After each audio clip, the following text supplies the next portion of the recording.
Hello, everyone. Thank you for staying.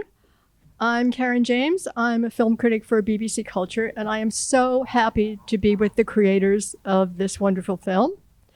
Please welcome David Siegel, Scott McGehee, and the star Owen Teague.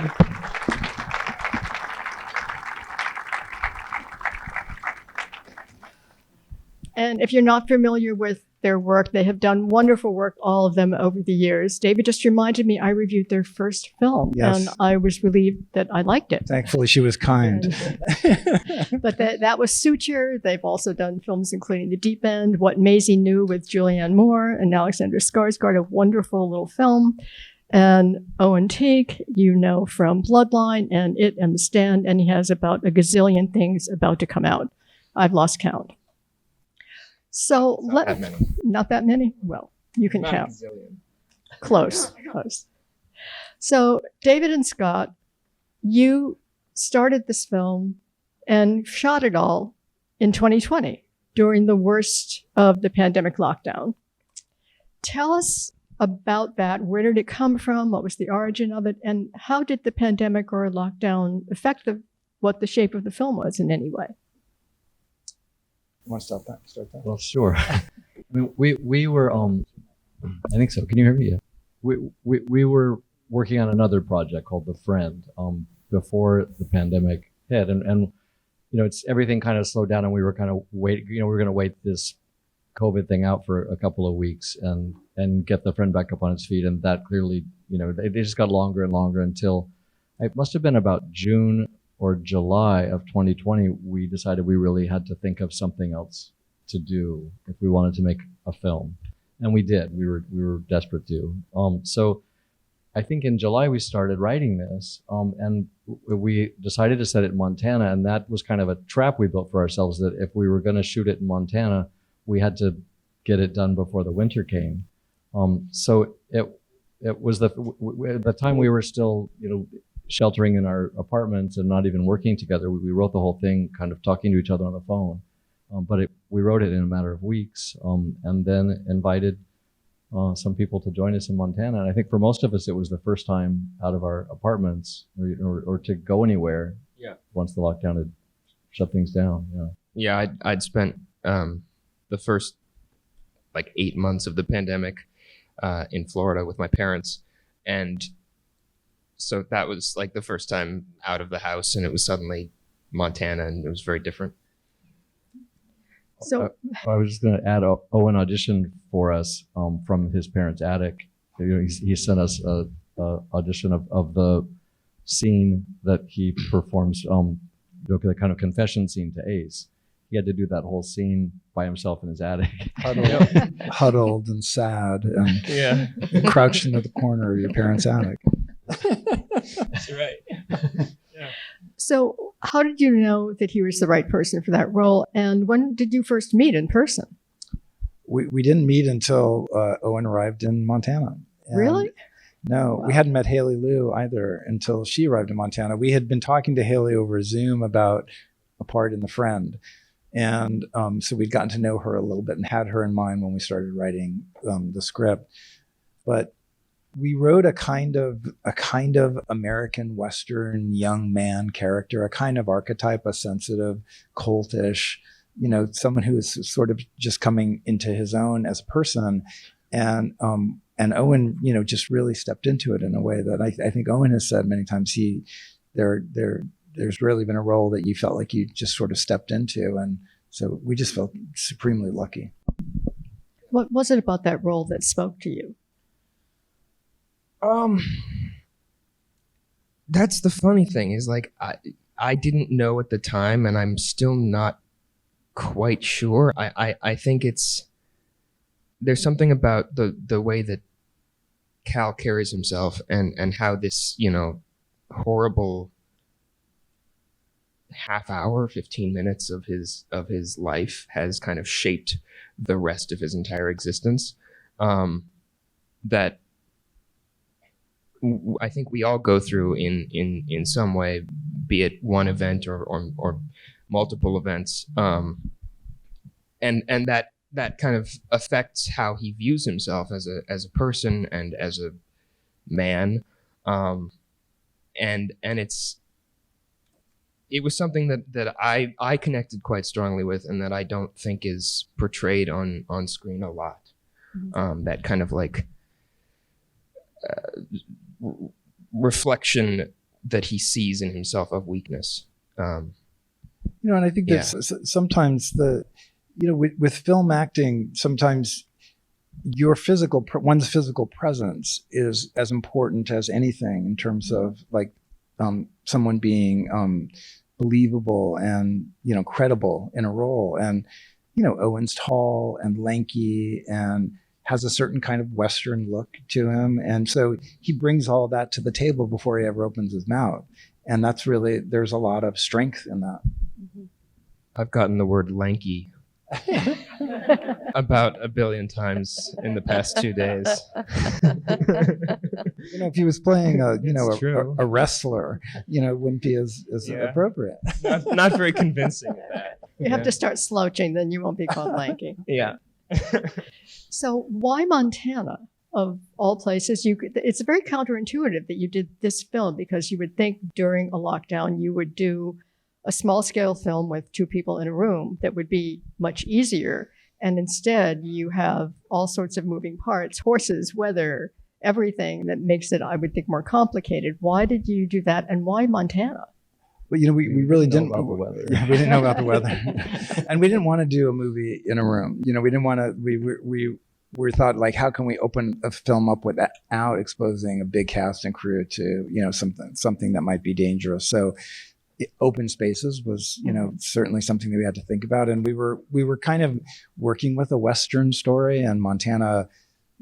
Whether we've been to Montana, one has been to Montana or not, Montana is a very romantic place in our collective imaginations as Americans. We hadn't been to Montana. No. Yeah, we wrote the whole film kind of just imagining Montana and looking things up on Google searches, and we really weren't sure when we got off the plane exactly what we'd find.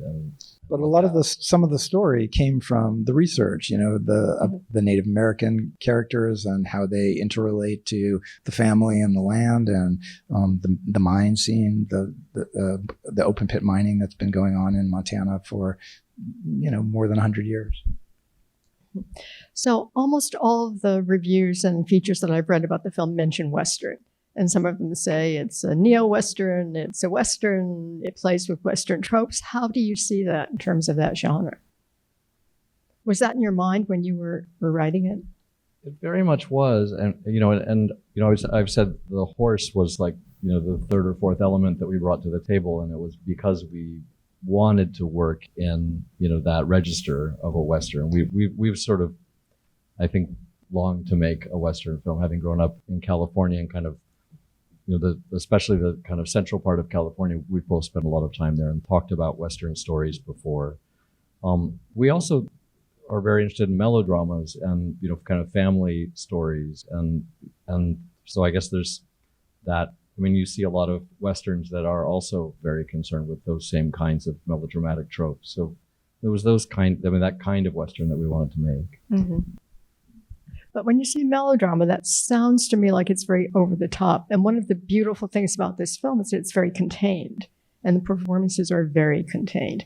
How did you achieve that? And for instance, did you, Owen, create a big backstory for Cal? Did you fill in the gaps of, say, the missing 7 years that we haven't seen? We only know he has a cat and a job. Yeah, I did.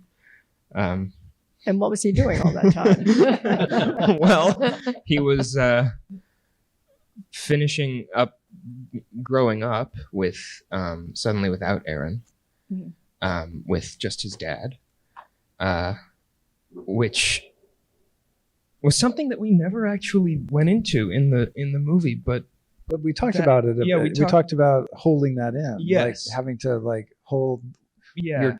What you saw and the knowledge of that. Hold what I saw, hold what I felt. Right. Not just about that, but about everything, because of the kind of person that Wade was. All of, that kind of 3 years until basically he was 18, was just going to high school with Wade as a upbringer in Valentina. Mhm. And so, there's still that really strong relationship with Valentina at the same time as wanting to kind of needing to shed himself of this place and get far away. And then, went to college and had some failed relationships. I just want to found relationship of a cat. And a cat, yeah. The notion or the idea that in Cal's mind, he's never going to see his sister again. Like that door had closed, that she was gone. He couldn't find her. She wasn't ever coming back. And I think Owen, really to his credit, that scene when he sees her and he gets out of the car and he doesn't approach her initially. He stands away from her. That look on his face, the idea that he's actually seeing his sister again, that is something that we talked quite a lot about. And I think Owen really realized the kind of gut punch that was. Mm-hmm. Yeah. I do remember us talking a lot about the blocking of that scene and how almost dangerous it felt to get close to her, yeah, right. and to like actually, yeah. Yeah. Okay, we can take questions from you. We're figuring this out as we go along. But if you raise your hand, they will take. Turn the lights on a little bit too, Yeah. so we can see people. It's kind of They've stolen Scott's microphone, but it can be yours if you have a question. Having seen this a second time, I really appreciate the arc of what happens here in the film. Wait till you see it a third time. Okay, that's right. I'm working up to it. But I thought I much more appreciated how we got to the point where things kind of reached this resolution. And how did you guys figure out exactly how? I'd like to hear how you got that sort of. It was a very interesting process that we finally get to the point where he acts and then they get this freed of this. And I thought that was I much more appreciated how that happened this time than initially. And I'd like to hear how you guys apprehended it and how you saw it when it was there in front of you, because it was so critical. yeah. Are you talking about when after? Well, as you get the arc of where you don't know where they're going to have that moment of release, Right.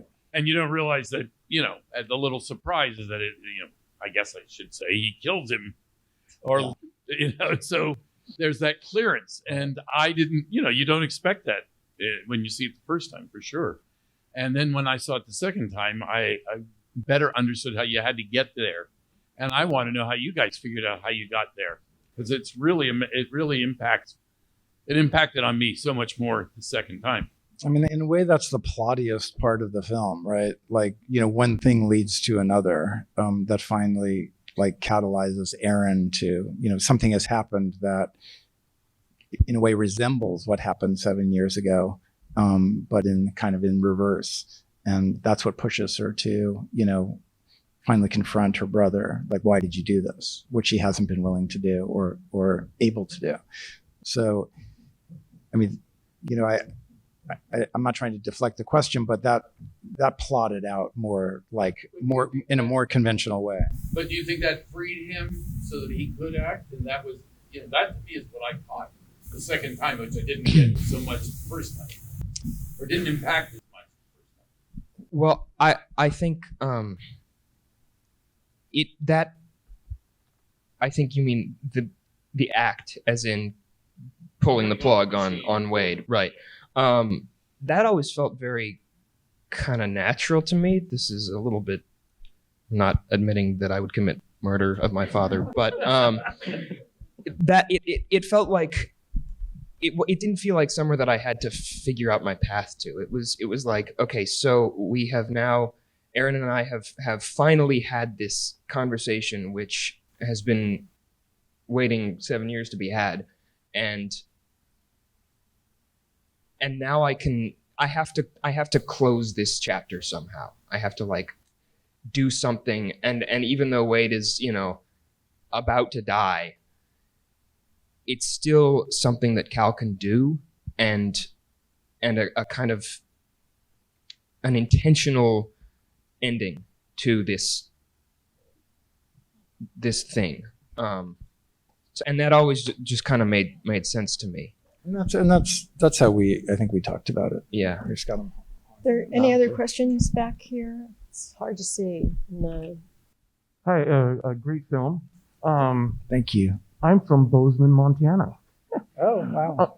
From so, Bozeman, you said? Yeah, I'm from Oh, Bozeman. Wow. And so I don't know, have you guys like shown it to the film school there? Because I know, because I went to film school in Bozeman as well, and I know that they would, really dig this because. I apologize. I'm having trouble. Yeah, the man. Oh, sorry. Can you hear me better? Yeah, that's better. That's You were asking if we'd shown it to the film school in Bozeman, and Yeah. we haven't. We did take it back to Bozeman and showed it at the Ellen Theater. Okay. I don't know if John Luden, the guy who plays the lawyer in the movie, is an actor and also runs the Ellen Theater in Bozeman. So that's the only time we've screened it in Bozeman so far. I think it opens there May 27th. Oh, awesome. I used to work at the Ellen. It also played in the Montana Film Festival in November. So in Missoula. So it was there as well. And, my last question is, how long did it take for you to film this whole film? I mean, we shot from we had about a 26-day shooting schedule. We were very lucky with COVID. We were following all the return to work protocols that the unions, the film unions in the film business had come up with. And with a day and a half to go, literally a day and a half to shoot, the man, Rob Story, who plays Wade, the father, tested positive for COVID, and it shut the project down for 2 weeks. And it was a real scramble because Owen was going off to another project and Haley was going off to another project, but we managed to keep it all together because the alternative was going to be to come back in January, and January in Montana is January in Montana, so we didn't want to have to do that. I just want to say we got shut down.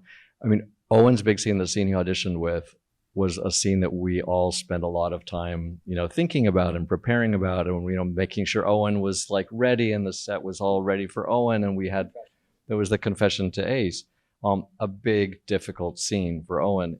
So we had it broken into, when you film, you have to break things up for lighting and so on. So we had it broken up so that the first half of the scene was the first half that plays where he's sort of by the desk, and then he walks over to the window and finishes the kind of most difficult part of the scene.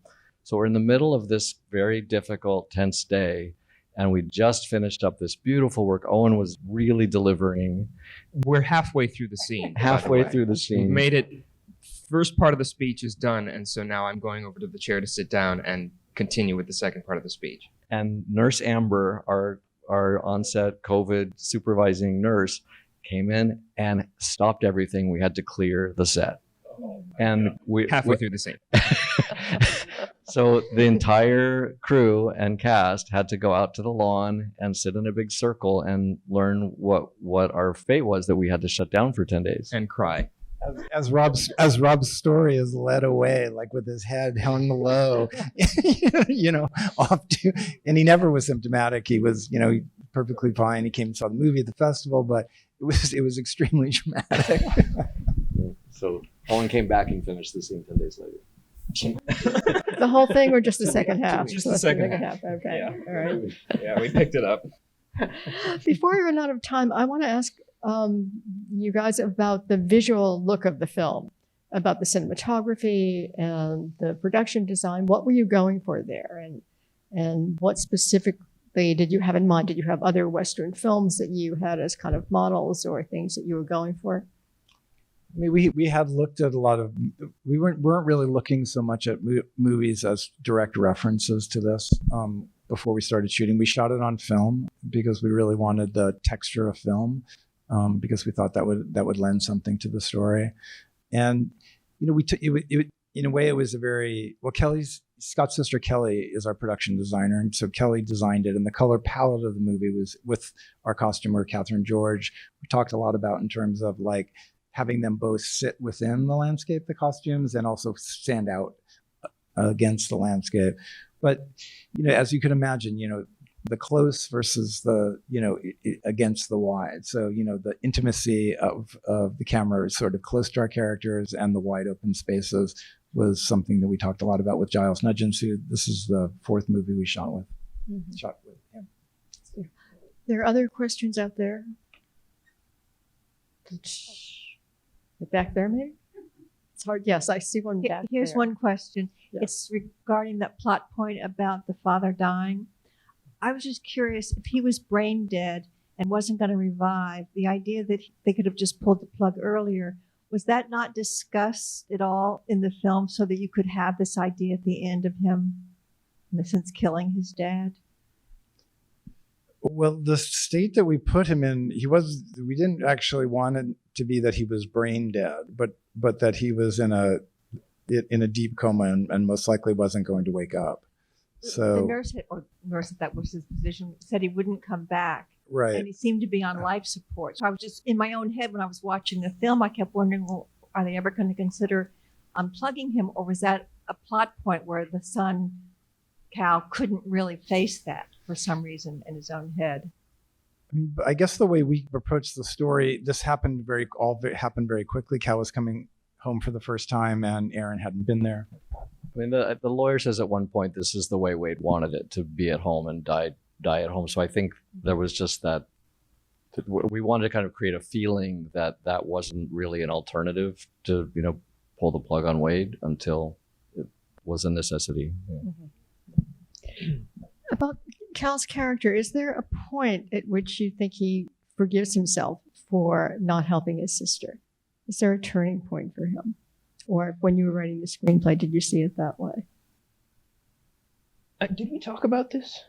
I don't think we did. I mean, what do you think? Well, I think that I think that after the conversation with Aaron, he begins to be able to. He starts down the long road that he's going to have of forgiving himself. I don't think it happens quickly. I don't think it happens by the end of the movie. I think it's probably takes him years, if not much of the rest of his life. But I hope that someday he does. And I hope we feel that Aaron has forgiven him, that Aaron has opened that up to him, like Aaron has let that go, and that's the thing that sort of begins the process of healing. Yeah. And since Haley Lu Richardson isn't here, did you have any conversations with her about that character and how to play it specifically? Did we have conversation? Oh, you can't not have conversations. Well, with Haley yes. Lu Well, Richardson. let me rephrase that. What kind of conversations did you? What did you tell her? As opposed to what I said earlier about Owen, Haley as a person is an extremely gregarious person. And as we spent a lot of really enjoyable time on Zoom talking to her about The Friend, but we were worried that, like, how are we going to get someone so gregarious into this interior, somewhat angry state that Aaron was going to be in. And we thought, and we had like strategies for that before Haley showed up in Montana, but it was all unnecessary because she walked in, with the character of Aaron in her head. If anything, we had to pull it back. Maybe it was a little too strident at times, but the two of them together, I mean, both such fine actors, and we couldn't have been happier. There are other questions out there? Back there, I can see. Thank you. So I was wondering why you chose to center the film mainly around Cal's experience and navigating, and narrative of navigating Aaron's trauma and his regret that he didn't step in, as opposed to centering it around Aaron's personal experience of what happened to her and navigating her own trauma. Yeah, that's a nice question. Thank you. I think maybe the answer is, for us, is what I was saying earlier, our interest in melodrama. It's like we as storytellers, I think, are really interested in the struggles people have when they can't communicate, kind of when there's something broken, and there just felt something natural about, we arrive into this story and Aaron comes in an unexpected way, and then exploring that past of regret, kind of. And I mean, David brought something to the writing process early on. It was to look at a moment of courage where you fail, where you don't take you don't make the choice you should make, and that really was the kind of what spurred us through the process of examining this, and then maybe also because we're two guys, maybe we felt more comfortable examining that problem that the male character had. I'm sure that was an element also. Yeah. One more really trivial question. The mandolin, that was yours? Yes. And you played it all your life? Since I was about 9. And it has a Montana connection? It does. It was, and I did not know this until we were in Montana and we were about halfway through shooting, and I was on the couch in my hotel room playing it one day, and I looked inside, and I don't know why I looked inside, and it said, handmade in Belgrade, Montana. And Belgrade is about 5 minutes away from Bozeman, which is where I was staying. And I kind of freaked out and emailed the guy who made it and was like, are you still here? He was 3 hours north in Big Fork, so I didn't go see him. But no, it wasn't originally part of the movie. It was something that I forget how it even came up. But you brought the mandolin. Well, yeah, I guess so. I brought it to set, or I think you brought it to set, and we realized it needed to be in the movie. Yeah. Right. Among your many contributions to the film. So unfortunately, we have to end there because we're out of time. But thank you so much for this beautiful film and for being here and for sharing all this. Thank you very much. Thank you. Thank you.